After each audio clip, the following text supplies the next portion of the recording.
So you've probably heard this a few times before, but gathering enough reference for your design is incredibly important. Sculpting and modeling, especially without reference and especially as a beginner, can actually hinder your progress and lead to either inaccurate or poor designs.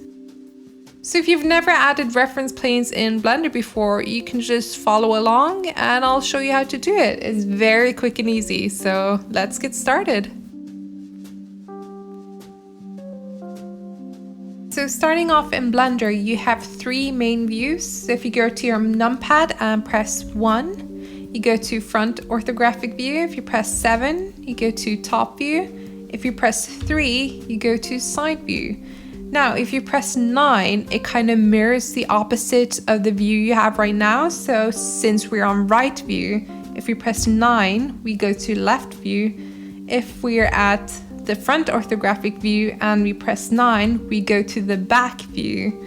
And if we're at the top, pressing 7, and we press 9, we go to the bottom view.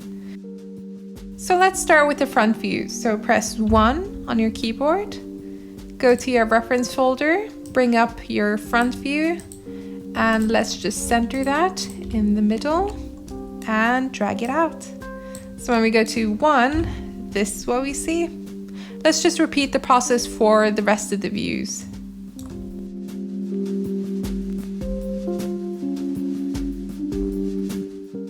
Now the top view is facing the wrong way, so in order to fix that, we go to rotate, so press R, 90 degrees and Z axis. And there we go. And as you can see, the planes are kind of obstructing our model right now, which is pretty annoying when you want to like model or sculpt. So in order to fix this, what we're going to do is lower the opacity. So just go to Object Data Properties, press Use Alpha, and just lower the transparency. I'm going to lower it down to 0.25, which I find to be a good range. You're seeing more of the cube than you are of the reference. Let's repeat that for all of them. Another thing I like to do is kind of hide all of the planes in perspective view, but have all of the planes visible in orthographic view. So in order to do that, you just have to hook off this option, display perspective. So they're gonna disappear, but don't worry, they're actually there, but only in orthographic view.